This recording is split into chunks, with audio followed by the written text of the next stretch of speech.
BORNUUR, Mongolia, AFP. In the world's coldest capital, many burn coal and plastic just to survive temperatures as low as -40°C, but warmth comes at a price. Deadly pollution makes Ulaanbaatar's air too toxic for children to breathe, leaving parents little choice but to evacuate them to the countryside. This exodus is a stark warning of the future for urban areas in much of Asia, where scenes of citizens in anti-pollution masks against a backdrop of brown skies are becoming routine, rather than apocalyptic. Ulaanbataar is one of the most polluted cities on the planet, alongside New Delhi, Dhaka, Kabul, and Beijing. It regularly exceeds World Health Organization recommendations for air quality, even as experts warn of disastrous consequences, particularly for children, including stunted development, chronic illness, and in some cases death. Ulaanbataar watched helplessly as her daughter Amina battled illness virtually from birth, her immune system handicapped by the smog-choked air in Mongolia's capital.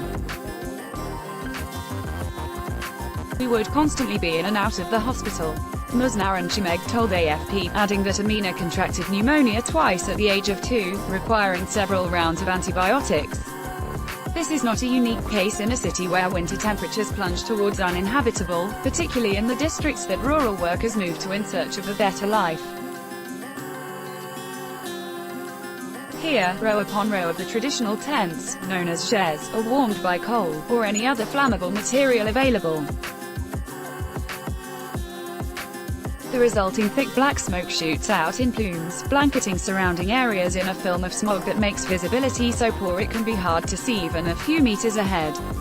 Hospitals are packed and young children are vulnerable. Common colds can quickly escalate into life-threatening illness. The situation was so bad that doctors told Ulaanbataar that the only solution was to send her little girl to the clean air of the countryside. Now aged 5, Amina is thriving. She lives with her grandparents in BORNUUR, a village 135 kilometers away from the capital. She hasn't been sick since she started living here, said Ulaanbataar, who makes the 3-hour round trip to see Amina every week. It was very difficult in the first few months, she said. We used to cry when we talked on the phone. But like many parents in Ulaanbataar, she felt the move was the only way to protect her child. Amina walks with her mother in BORNUUR, a village 135 kilometers away from Ulaanbataar, the capital of Mongolia. Photo, AFP. The levels of PM2.5 tiny and harmful particles in Ulaanbataar reached 3,320 in January, 133 times what the World Health Organization considers safe. The effects are terrible for adults, but children are even more at risk, in part because they breathe faster, taking in more air and pollutants. As they are smaller, children are also closer to the ground, where some pollutants concentrate, and they're still developing lungs, brains, and other key organs are more vulnerable to damage. Effects to prolonged exposure range from persistent infections and asthma to slowed lung and brain development. The risks apply in utero, too, because gases and fine particles can enter a mother's bloodstream and placenta, causing miscarriage, birth defects and low birth weights, which can also affect a child for the rest of their lives. Researchers are now investigating whether pollution, like exposure to tobacco smoke, has health effects that could even be passed down to the next generation. The 35-year-old mother of 3 struggled with the decision, even moving from one district to another in the hope her son's health would improve.